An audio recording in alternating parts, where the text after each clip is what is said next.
MG യൂണിവേഴ്സിറ്റിയുടെ 2021 archaeology in India എന്ന വിഷയത്തിലെ ക്വസ്റ്റ്യൻ പേപ്പറാണ് നമ്മൾ നോക്കുന്നത്. സാധാരണ പോലെ അത് നമുക്ക് വൺ വേർഡ് ക്വസ്റ്റ്യൻസും മറ്റു കാര്യങ്ങളും വൺ വേർഡ് അല്ല, മീൻസ് 2 മാർക്കിന്റെ ചോദ്യങ്ങളാണ് ആദ്യം കാണുക. അപ്പോൾ ഒന്നാമത്തെ ചോദ്യം ഇതാണ്, 3 ഏജ് സിസ്റ്റം എന്ന് പറയുന്ന ക്വസ്റ്റ്യൻ ആണ്. എന്താണ് 3 ഏജ് സിസ്റ്റം? പഠന സൗകര്യാർത്ഥം നമ്മൾ ചരിത്ര പഠനത്തെ പൊതുവെ ആർക്കിയോളജിയിലും അങ്ങനെ തന്നെയാണ്, 3 ഏജ് സിസ്റ്റം ഉണ്ട്. എന്ന് വെച്ച് കഴിഞ്ഞാൽ 3 കാലഘട്ടങ്ങളായി തിരിച്ചാണ് പഠിക്കുക. അതായത് കല്ലുകൊണ്ട് ആയുധങ്ങൾ ഉണ്ടാക്കിയ കാലഘട്ടം ശിലായുഗം, സ്റ്റോൺ ഏജ്, അല്ലെങ്കിൽ സ്റ്റോൺ ഏജിൽ തന്നെ 3 പാലിയോലിത്തിക്, മെസോലിത്തിക്, നിയോലിത്തിക് ഉണ്ട്. പിന്നെ ബ്രോൺസ് ഏജ്, പിന്നെ അയോൺ ഏജ്, അങ്ങനെ അയൺ ഏജ്, അങ്ങനെ 3 കാലഘട്ടങ്ങളായിട്ട് തിരിക്കുക. ഇതിനാണ് ഈ 3 age classification system archaeology. In archaeology the 3 age system refers to a way of organizing and understanding the progression of human culture and technologies over time. മനുഷ്യ സംസ്കാരം, അത് തന്നെ സാങ്കേതിക വിദ്യ, അത് അതിന്റെ ഓരോ പുരോഗതിയുടെ നാൾവഴികൾ നമ്മൾ അടയാളപ്പെടുത്തുകയാണ്. എങ്ങനെയാണ് മനുഷ്യ സംസ്കാരം പുരോഗതി പ്രാപിക്കുന്നത് എന്ന്. ഇനി അതിൽ ആദ്യം സ്റ്റോൺ ഏജ് ആണ് പറയുക. It is characterised by the use of stone tools. ഈ കാലഘട്ടത്തിന്റെ സവിശേഷത കല്ലുകൊണ്ട് മനുഷ്യൻ ആയുധങ്ങൾ ഉണ്ടാക്കിയതാണ്. This period is further subdivided into 3 sub ages. ഇത് പിന്നീട് 3 സബ് ഏജസ് ആയിട്ട് തിരിക്കുന്നുണ്ട്. സ്റ്റോൺ ഏജ് തന്നെ പാലിയോലിത്തിക് ഏജ് അഥവാ old stone age, then mesolithic age അഥവാ middle stone age, neolithic age അഥവാ ന്യൂ സ്റ്റോൺ ഏജ് എന്നിങ്ങനെ തിരിക്കുന്നുണ്ട്. ന്യൂ സ്റ്റോൺ ഏജിൽ കൂടുതൽ ചെറുതും സങ്കീർണവുമായ പോളിഷ്ഡ് ടൂളുകളൊക്കെ ഉപയോഗിച്ചിരുന്നു. പാലിയോലിത്തിക് ഏജിൽ വളരെ അപരിഷ്കൃതമോ വളരെ വലിപ്പമുള്ളതുമായിട്ടുള്ള റഫായിട്ടുള്ള സ്റ്റോൺ ടൂൾസ് ആണ് ഉപയോഗിച്ചിരുന്നത്, നമുക്കറിയാം. ഇനി അതുപോലെ തന്നെ ബ്രോൺസ് ഏജ് നോക്കാം. അതായത് വെങ്കലയുഗം എന്ന് പറയുന്ന കാലഘട്ടം. ഈ ബ്രോൺസ് ഏജില് ഉള്ള പ്രത്യേകത എന്ന് പറയുന്നത് ബ്രോൺസ് കണ്ടുപിടുത്തമാണ്. Marked by the introduction of bronze tools and the emergence of more complex societies. ആ കാലഘട്ടത്തിൽ സമൂഹം തന്നെ കുറച്ചുകൂടി സങ്കീർണമായി, ഓഫൺ വിത്ത് സ്പെഷ്യലൈസ്ഡ് ലേബർ.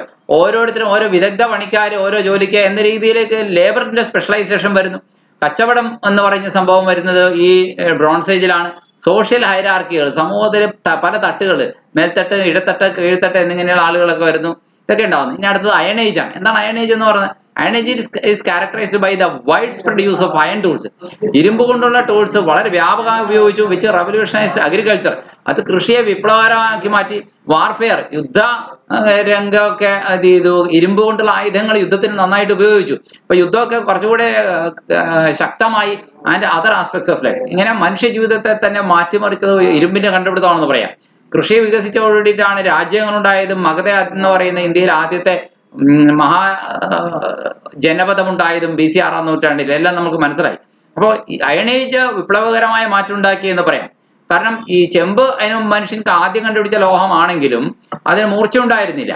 അപ്പോൾ ഇരുമ്പിന് മൂർച്ച ഉണ്ടായിരുന്നു. എത്ര വലിയ മരങ്ങൾ വെട്ടിത്തെളിച്ചുകൊണ്ട് മുന്നോട്ട് പുരോഗതിയുടെ വഴിതെളിക്കാനായിട്ട് അവന് കഴിഞ്ഞു എന്നുള്ളതാണ്. മാത്രമല്ല ഇരുമ്പിന് ദൃഢതയുള്ള ഒരു ലോഹമാണ്. ഇതൊക്കെയാണ് അതിന് ഗുണങ്ങൾ.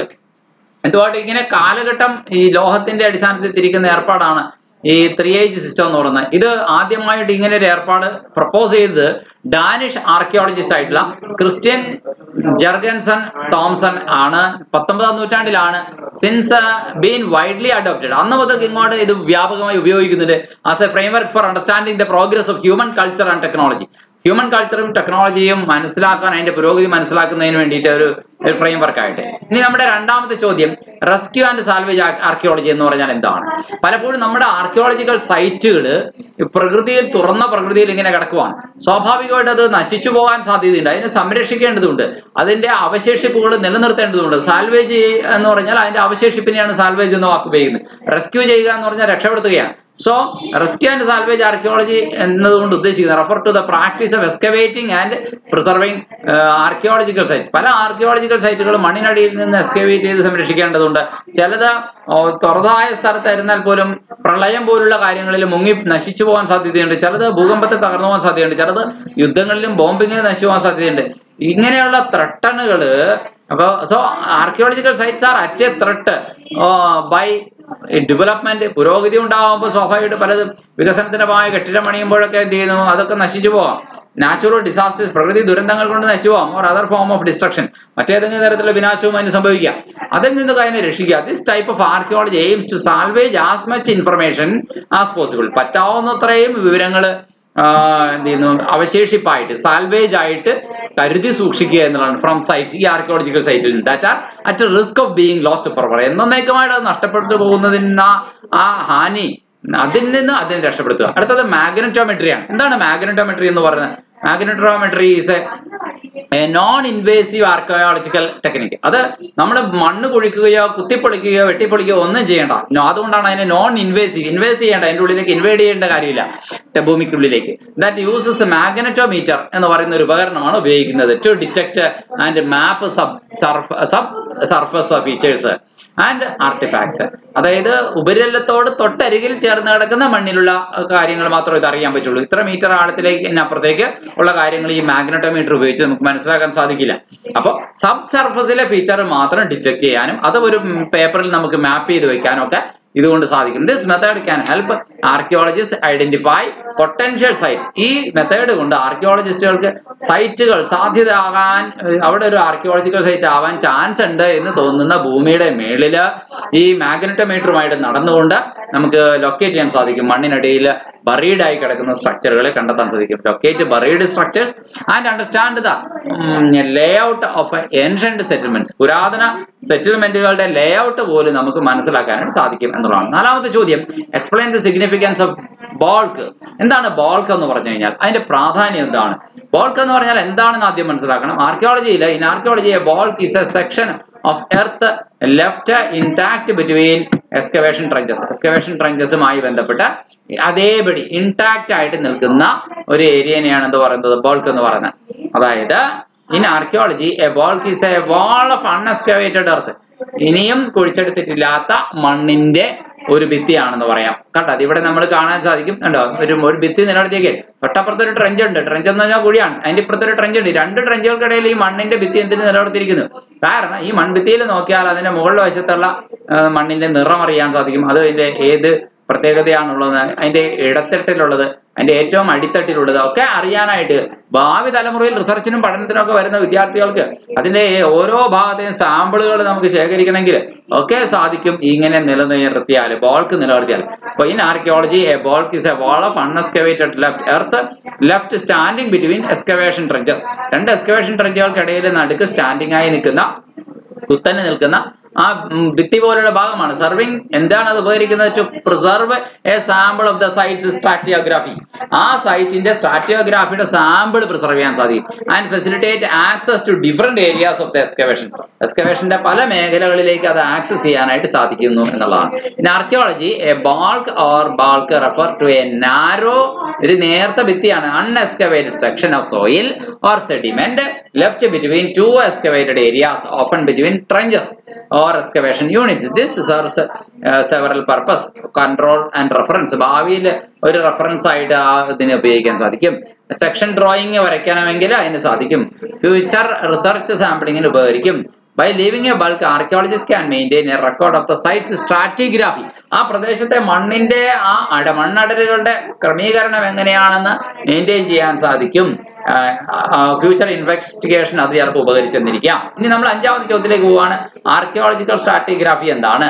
പുരാവസ്തുപരമായിട്ടുള്ള മണ്ണടലുകളെ കുറിച്ചുള്ള പഠനമാണ് ഉദ്ദേശിക്കുന്നത്. Archaeological stratigraphy is the study of the layering of the earth and the relationship between different features.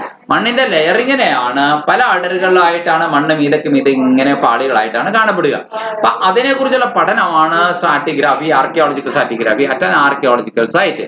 ഇത് എവിടെയാണ് നടത്തുക? ഒരു ആർക്കിയോളജിക്കൽ സൈറ്റ്, ഹാരപ്പെങ്കി, ഹാരപ്പ, മോഹൻജദാരോ, മൊഹൻജദാരോ, എവിടെയാണോ ഒരു ആർക്കിയോളജിക്കൽ സൈറ്റുകൾ അവിടെയുള്ള മണ്ണിന്റെ വിവിധ ലെയറുകൾ, പാളികൾ. This method helps archaeologist understand the site's history.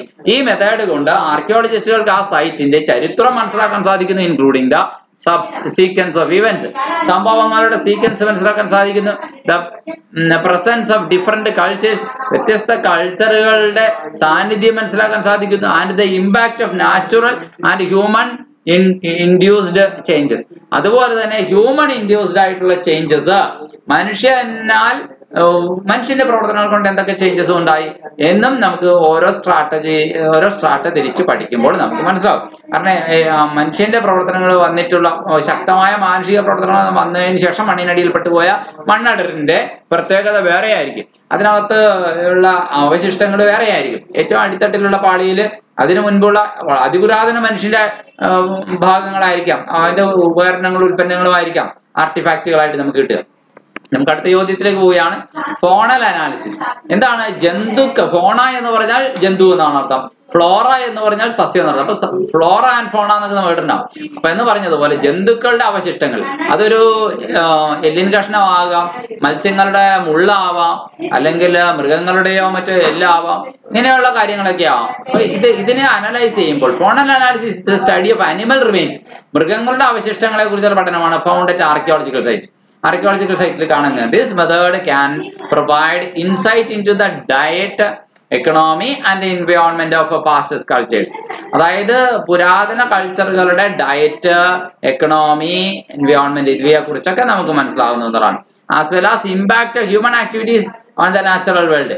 അതുപോലെ തന്നെ സ്വാഭാവികമായി അവരെന്ത് തരം ഭക്ഷണമാണ് കഴിച്ചത്, അത് അവരുടെ ശരീരത്തിലെ കാൽസ്യം, ഫോസ്ഫറസ് എന്നീ എല്ലുകളിൽ എന്ത് മാറ്റം ഉണ്ടാക്കി എന്നിവയെ കുറിച്ചൊക്കെ ധാരാളമായിട്ട് മനസ്സിലാക്കാൻ സാധിക്കുന്നു. ഹ്യൂമൻ ആക്ടിവിറ്റി എങ്ങനെയായിരുന്നു അന്നത്തെ കാലത്ത് എന്ന് മനസ്സിലാക്കാനായിട്ട് അവയിൽ നിന്നും കുറെ വിവരങ്ങൾ കിട്ടും. അടുത്ത ഏഷ്യാറ്റിക് സൊസൈറ്റി ഓഫ് ബംഗാൾ എന്ന ചോദ്യമാണ്. നമുക്കറിയാം ഏഷ്യൻ രാജ്യങ്ങളിലെ നല്ല പ്രൗഢ സംസ്കാരത്തെക്കുറിച്ചും ഭാഷയെക്കുറിച്ചും ചരിത്രത്തെക്കുറിച്ചും അഭിമാനം കൊള്ളുന്ന ഒരു കൂട്ടം വെള്ളക്കാർ തീർച്ചയായിട്ടും ഏഷ്യൻ സംസ്കാരത്തെക്കുറിച്ച് പഠിക്കാൻ ഇറങ്ങി തിരിച്ചു. അങ്ങനെ അതിന്റെ ഭാഗമായിട്ട് അവർ 1784 സർ വില്യം ജോൺസിന്റെ നേതൃത്വത്തിൽ, അഥവാ സർ വില്യം ജോൺസ് ആണ് സ്ഥാപിച്ചതെന്ന് പറയാം, ഏഷ്യാറ്റിക് സൊസൈറ്റി ഓഫ് ബംഗാൾ സ്ഥാപിച്ചു. അതായത് ഈ സൊസൈറ്റി മുഖ്യമായ പങ്ക് വഹിച്ചു എന്ന് പറയാം ഇന്ത്യയിലെ ആർക്കിയോളജിയുടെ ഡെവലപ്മെന്റിൽ, പ്രത്യേകിച്ചും 19ാം നൂറ്റാണ്ടില്. The Asiatic society of Bengal is a scholarly society. ബംഗാളിലെ ഏഷ്യാറ്റിക് സൊസൈറ്റി എന്ന് പറയുന്നത് പണ്ഡിതപരമായിട്ടുള്ള ഒരു പഠനം നടത്താൻ തയ്യാറുള്ള ഒരു കൂട്ടം ആൾക്കാരുടെ സംഘടനയാണ്. ആൻഡ് പബ്ലിഷിംഗ് ഹൗസ് ഇൻ കൊൽക്കട്ടയിലാണ്, India. That was founded in 1784, 1784 by sir William Jones. ആരാണ് സ്ഥാപിച്ചത്? Sir William Jones. Society's mission, ഇനി ഏഷ്യാറ്റിക് സൊസൈറ്റിയുടെ ദൗത്യം, മിഷൻ എന്തായിരുന്നു? Is to promote the study of Asian രാജ്യങ്ങളെ കുറിച്ചുള്ള പഠനമാണ് പ്രോത്സാഹിപ്പിക്കേണ്ടത്, including its history, art, science and literature. അതിന്റെ ചരിത്രം, അതിന്റെ ആർട്ട്, അതിന്റെ ലിറ്ററേച്ചർ, ഇതിനെ കുറിച്ചൊക്കെയുള്ള പഠനം പ്രോത്സാഹിപ്പിക്കുക എന്നുള്ളതായിരുന്നു. നമ്മുടെ അടുത്ത ചോദ്യം റോമൻ ട്രേഡാണ്, റോമൻ വ്യാപാരമാണ്. ഗുഡ്സ്, അതായത് Roman traders refer to the exchange of goods and ideas between the Roman empire and other culture. റോമാ സാമ്രാജ്യം മറ്റു സംസ്കാരങ്ങളുമായിട്ട് സാധനങ്ങളും സേവനങ്ങളും ആശയങ്ങളും ഒക്കെ ഒരു കാലത്ത് വിപുലമായ തോതിൽ കൈമാറി പോന്നിരുന്നു, ഇൻക്ലൂഡിംഗ് ദോസ് ഇൻ ഇന്ത്യയിലടക്കം. Roman trade had a significant impact on development of Indian culture. Roman വ്യാപാരം ഇന്ത്യൻ സംസ്കാരത്തിന്റെ വികാസത്തിന് വലിയ സംഭാവന നൽകി, പ്രത്യേകിച്ചും particularly in terms of architecture, art and technology. ആർക്കിടെക്ചറിന്റെ കാര്യത്തിൽ, ആർട്ടിന്റെ കാര്യത്തിൽ, ടെക്നോളജിയുടെ കാര്യത്തിലൊക്കെ വലിയ പുരോഗതി ഉണ്ടാക്കാനായിട്ട് കഴിഞ്ഞു എന്നർത്ഥം. Indo Roman trade refer to, ഇന്ത്യക്കാരുടെയും റോമാക്കാരുടെയും കച്ചവടം എന്നുകൊണ്ട് ഉദ്ദേശിക്കുന്നത് the exchange of goods and ideas, സാധനങ്ങളുടെയും ആശയങ്ങളുടെയും കൈമാറ്റമാണ് between the Roman empire and the Indian subcontinent. റോമാ സാമ്രാജ്യവും ഇന്ത്യൻ ഉപദ്വീപും തമ്മിൽ primarily through maritime and land routes, പ്രത്യേകിച്ചും കടൽ യാത്രയാണ് മാരിടൈം എന്ന് പറയുന്നത്. കടൽ യാത്രയുടെ കാര്യത്തിൽ റോമുമായിട്ട് വലിയ, അതുപോലെ തന്നെ ലാൻഡ് റൂട്ട്സ്, കരയിലൂടെയുള്ള സഞ്ചാരപാതയുടെ കാര്യത്തിലൊക്കെ റോമാ സാമ്രാജ്യം ഇന്ത്യൻ ഉപഭൂഖണ്ഡവും ഈ രണ്ട് വഴി, കടലിലൂടെയാണെങ്കിലും കരയിലൂടെയാണെങ്കിലും വ്യാപാരം ഉണ്ടായിരുന്നു വിത്ത് മേജർ പോർട്സ് ലൈക്ക്. ഇവിടുത്തെ പ്രധാനപ്പെട്ട തുറമുഖങ്ങൾ ഏതൊക്കെയാണെന്ന് പറയണേ. അതായത് ബെരിഗാസ, മുസിരിസ് എന്ന് വെച്ചാൽ മുജിറി അഥവാ മുസിരിസ് എന്നറിയപ്പെടുന്ന നമ്മുടെ കൊടുങ്ങല്ലൂരിനടുത്തുള്ള പഴയകാല തുറമുഖമാണ്. പിന്നീട് ഇപ്പോഴാണ് കൊച്ചി തുറമുഖം ഉണ്ടായത്. അതിനു മുമ്പ് പണ്ട് റോമാക്കാരുമായി വ്യാപാരം ചെയ്യുന്ന സമയത്ത് കേരളത്തിൽ ഉണ്ടായിരുന്ന പ്രധാനപ്പെട്ട തുറമുഖം ഈ മുസിരിസ് എന്ന് പറയുന്ന തുറമുഖമാണ്. ആൻഡ് അരിക്കമേടു, അതുപോലെ അരിക്കമേടു മറ്റൊരു തുറമുഖമാണ്. Playing crucial role. ഇതൊക്കെ നിർണായകമായ ഇൻഡോ റോമൻ ട്രേഡിന്റെ സമയത്ത് ഉണ്ടായിരുന്ന ചില തുറമുഖങ്ങളുടെ പേരാണ്. ഇനി ഗാന്ധാര ആർക്കിടെക്ചർ, 9ാമത്തെ ചോദ്യമാണ് Gandhara architecture. Gandhara architecture refers to the style of building and art that developed in the Gandhara region of ancient India. പുരാതന ഇന്ത്യയിലെ ഗാന്ധാര പ്രദേശത്ത് എവിടെയാണ്? ഇന്ത്യക്കും പാകിസ്ഥാൻ, ഇന്ത്യക്കും ഗ്രീസിനും ഒക്കെ അഫ്ഗാനിസ്ഥാന്റെ ആ ഭാഗം കൊണ്ട് കാണുന്ന ഒരു പ്രദേശമാണ്. അപ്പോൾ ഈ ഗ്രീക്കുകാര് അലക്സാണ്ടർ ചക്രവർത്തിക്ക് ഇന്ത്യ ആക്രമണത്തിന് വന്നു, തീർച്ചയായിട്ടും ഈ പ്രദേശത്ത് കൂടിയാണ് കടന്നു വന്നത്. അതുകൊണ്ട് തന്നെ ഇന്ത്യക്കാരുടെയും ഗ്രീക്കുകാരുടെയും കൂടി ഒരു മിക്സ് ആയിട്ടുള്ള ഒരു ശില്പകലാ രീതി ഡെവലപ്പ് ചെയ്തു വന്നു. ഇതിനെയാണ് ഇൻഡോ ഗ്രീക്ക് കലാരീതി അഥവാ ഗാന്ധാര കലാരീതി എന്ന് പറയുന്നത്. From 1st century BC to 5th century BC. BC 1-ാം നൂറ്റാണ്ട് മുതൽ AD 5-ാം നൂറ്റാണ്ട് വരെ എന്ന് പറയുമ്പോൾ 600 കൊല്ലമാണ്. ഏതാണ്ട് ഈ ഗാന്ധാര ആർട്ട് വലിയ പ്രോമിനന്റ് ആയി നിലനിന്നിരുന്നു. ഈ സ്റ്റൈലിന്റെ സവിശേഷത എന്താണ്? Gandhara art blend of Indian and Greek influence, Indian Greek സ്വാധീനത്തിന്റെ ഒരു മിശ്രണം ഉണ്ടായിരുന്നു.